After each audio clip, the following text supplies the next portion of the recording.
दोस्तों आज हम लोग पढ़ने जा रहे हैं 1858 का भारत शासन अधिनियम। क्या 1858 का भारत शासन अधिनियम? ठीक है। 1848 से 1854 के बीच लॉर्ड डलहौजी कौन क्या था? भारत का गवर्नर जनरल। ठीक है। इसने गौड़ निर्देश नीति या हड़प नीति, इसको डॉक्ट्रिन्स ऑफ लेयर्स भी कहा जाता है, यह अपनाया था। ठीक है। उसके बाद इस अधिनियम के द्वारा जो ब्रिटिश ईस्ट इंडिया कंपनी था, ईस्ट इंडिया कंपनी, ठीक है, भारत में शासन समाप्त हो गया। ठीक है। और भारत का शासन की व्यवस्था प्रत्यक्ष रूप से ब्रिटिश की महारानी के अधीन हो गया। ठीक है। तो जो ईस्ट इंडिया कंपनी था, ठीक, उसका जो भारत में शासन था वो क्या कर दिया गया, एक तरीके से समाप्त कर दिया गया और सारा सत्ता किसके पास चला गया? ब्रिटिश महारानी के अधीन चला गया। ठीक। इस अधिनियम के द्वारा ब्रिटिश सरकार का भारत में प्रत्यक्ष रूप से नियंत्रण प्राप्त हुआ। कैसे हुआ? पहले तो अप्रत्यक्ष रूप से नियंत्रण प्राप्त था ना, ये 1858 ईस्वी में ये प्रत्यक्ष रूप से अपना अधिकार प्राप्त कर लिया। ठीक। इस टाइम जो विक्टोरिया थी वो महारानी विक्टोरिया थी। ठीक है। और प्रधानमंत्री था उस टाइम पाल्मस्टन। कौन? पाल्मस्टन। पूछेगा 1858 में जब तो पूर्ण रूप से अधिकार कर लिया ब्रिटिश संसद ने, उस टाइम उस वहाँ का प्रधानमंत्री कौन था? पूछेगा तो पाल्मस्टन। कौन? पाल्मस्टन। ठीक है। 1 नवंबर 1958 को ये अधिनियम लागू हुआ। 1 नवंबर 1958 को ये क्या हो गया? लागू हो गया। 1858 का अधिनियम कब लागू हुआ? 1 नवंबर 1858 को ये अधिनियम लागू हुआ। ठीक है। तो कब लागू हुआ था? तो 1 नवंबर 1858 को ये अधिनियम लागू हुआ। ठीक है। इस अधिनियम को an act for the better government of India भी कहा गया। क्या कहा गया?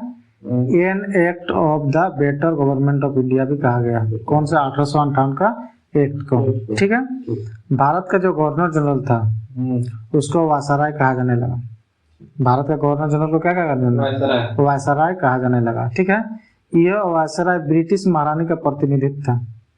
जो वायसराय था वो ब्रिटिश महारानी का क्या करता था? प्रतिनिधित्व था, जो कि देशी रियासतों में ब्रिटिश महारानी प्रतिनिधित्व करता था। ठीक है। भारत के प्रथम वायसराय और अंतिम गवर्नर जनरल कौन था? Lord Canning. ठीक है। 1897 की क्रांति में भी गवर्नर जनरल कौन था? लॉर्ड कैनिंग ही था। ठीक है। तो अंतिम गवर्नर जनरल भारत का लॉर्ड कैनिंग, या प्रथम वायसराय बोलेगा तो लॉर्ड कैनिंग। ठीक। इस अधिनियम के द्वारा इंग्लैंड की मंत्रिपरिषद में भारतीय मंत्री भारत सचिव नामक नया पद सृजन किया गया। ठीक है। तो इस अधिनियम के द्वारा क्या किया गया? भारत मंत्री और भारत सचिव, ये दो नया पद क्या कर दिया गया? स्थापित किया गया। ठीक। लॉर्ड स्टैनले भारत के पहले भारत मंत्री और भारत सचिव थे। हाँ, पहला भारत सचिव कौन था? Lord Stanley. लॉर्ड स्टैनले क्या था? भारत का पहला सचिव था। ठीक है। तो जो हम लोग पढ़े हैं 1858 का भारत शासन अधिनियम, ठीक है, इसमें तो क्या किया गया, जो संपूर्ण सत्ता था वो ईस्ट इंडिया कंपनी से लेकर अपना ब्रिटिश महारानी के अधीन, क्राउन के अधीन हो गया। ठीक है। दूसरा क्या पढ़े? दूसरा ये पढ़े कि जो गवर्नर जनरल था उसको वायसराय कहा गया। गवर्नर जनरल को क्या कहा गया? वायसराय कहा गया। ये लागू कब हुआ? तो 1 नवंबर 1958 को, 1858 को ये लागू हुआ। ठीक है। उसके बाद प्रथम अंतिम गवर्नर जनरल और प्रथम वायसराय कौन था? Lord Canning. Lord Canning. ठीक है। ये लॉर्ड कैनिंग जो था वो 1857 के जो क्रांति था उस टाइम भी गवर्नर जनरल था। ठीक। उसके बाद मंत्रिपरिषद में भारत का सचिव पद एक सृजित किया गया। इसका जो मंत्री था पहले वो लॉर्ड स्टैनले, कौन? लॉर्ड स्टैनले था, ठीक। और इसको एक नाम दिया गया an act for the better government of India, ठीक है, पहले से बेटर, ठीक। तो ये तुम्हारा खत्म हुआ क्या, भारत शासन अधिनियम 1858 का, ठीक है। आगे हम लोग पढ़ेंगे 1861 का भारत परिषद अधिनियम। कौन सा? 1861 का भारत परिषद, 1861 का भारतीय परिषद अधिनियम, भारत शासन अधिनियम, हाँ। और 1861 का भारतीय परिषद अधिनियम, ठीक है। वायसराय की कार्यकारिणी परिषद में 5वें सदस्य के रूप में विधि वेता की नियुक्ति की गई। 5वें सदस्य के रूप में किसका? विधि वेता का नियुक्ति की थी, ठीक है। इसके तहत भारत में विभागीय प्रणाली, पोर्टफोलियो सिस्टम, विभागीय प्रणाली की शुरुआत हुई। कैनिंग ने प्रत्येक विभाग को एक एक सदस्य के नियंत्रण में रखा। इस रूप में देखा जाए तो कैनिंग ने एक प्रकार से मंत्रिमंडलीय व्यवस्था का नींव रखा, समझा। जैसे विभागीय प्रणाली पहले नहीं था, इसने क्या किया, विभागीय प्रणाली का स्थापना किया, पोर्टफोलियो सिस्टम। इसमें क्या अलग अलग, जैसे किसी का घुड़सवार मतलब काम है तो एक विभाग के, किसी का वित्त विभाग का वित्त विभाग दे दिया, जैसे अभी चल रहा है कृषि विभाग का कृषि विभाग दे दिया, खान विभाग का खान विभाग दे दिया। वैसे ही जो विभागीय प्रणाली है इसका नींव रखा था कैनिंग ने, ठीक है, 1861 का भारतीय परिषद अधिनियम के तहत, ठीक। इस अधिनियम के तहत वायसराय को अध्यादेश जारी करने की शक्ति प्रदान की गई तथा यह नए प्रांतों की स्थापना एवं उनकी सीमाओं में परिवर्तन कर सकता था, ठीक है।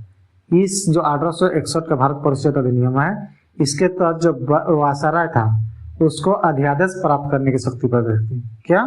अध्यादेश। जो अभी जो राष्ट्रपति अध्यादेश जारी करता है, राज्यपाल अध्यादेश जारी करता है, ठीक है, उसी प्रकार जो 1861 का भारत परिषद अधिनियम था उसमें भारत जो वायसराय को अध्यादेश जारी करने का प्राप्त किया। 1853 वीटो का अधिकार दिया गया, अध्यादेश नहीं, वीटो को दिया अध्यादेश है, वो था वीटो, ठीक है। ये क्या है? अध्यादेश था, ठीक। इस अधिनियम के आने के बाद मुंबई एवं मद्रास प्रांत की परिषद को कानूनी निर्मित करने एवं उसमें संशोधित करने की शक्ति प्रदान की गई। जैसे इस अधिनियम आया ना, कौन सा 1861 का भारत परिषद अधिनियम, तो मुंबई एवं मद्रास प्रांत को क्या कह दिया गया, कानून निर्माण करने का अधिकार दिया गया और उसमें संशोधित करने का अधिकार दिया गया। वायसराय विधान परिषद पारित किसी विधेयक के खिलाफ वीटो का प्रयोग कर सकता था। जो 1853 में वीटो पावर दिया गया था ना, तो जो कोई भी विधि बन रहा है उसमें वायसराय क्या कर सकता है, वीटो का प्रयोग कर सकता है, ठीक।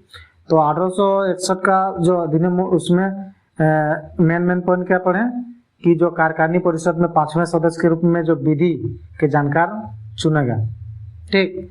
इसमें विभागीय प्रणाली पोर्टफोलियो का शुरुआत किया गया कैनिंग के द्वारा। प्रत्येक विभाग में एक एक विभाग मंत्रिमंडल का व्यवस्था यहीं से शुरू हुआ, ठीक। वायसराय को अध्यादेश जारी करने का शक्ति दे दिया गया, नए प्रांत की स्थापना एवं इसकी सीमा में परिवर्तन कर सकता है, और मुंबई एवं मद्रास प्रांत की परिषद को कानून निर्मित करने एवं उसमें संशोधित करने की शक्ति प्रदान की गई। वायसराय विधान परिषद द्वारा पारित किसी विधि के खिलाफ वीटो की शक्ति प्रयोग कर सकता है।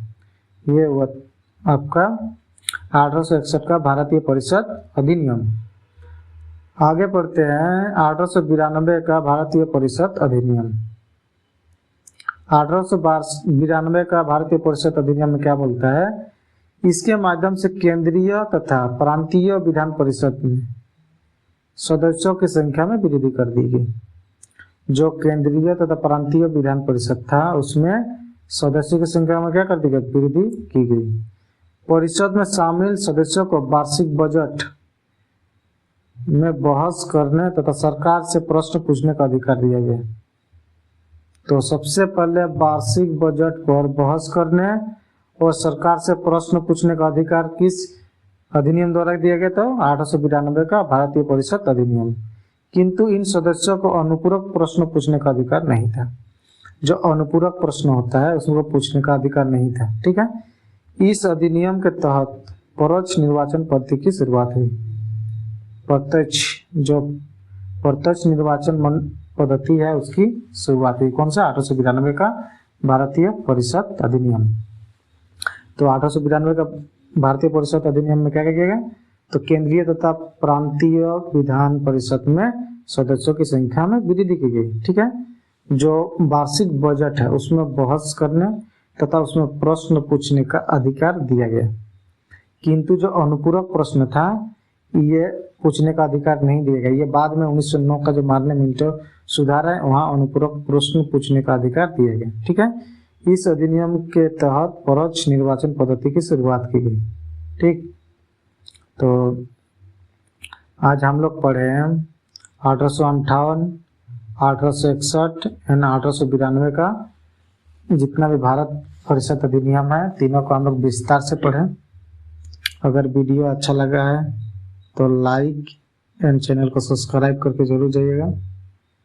थैंक यू, मिलेंगे फिर नेक्स्ट वीडियो में।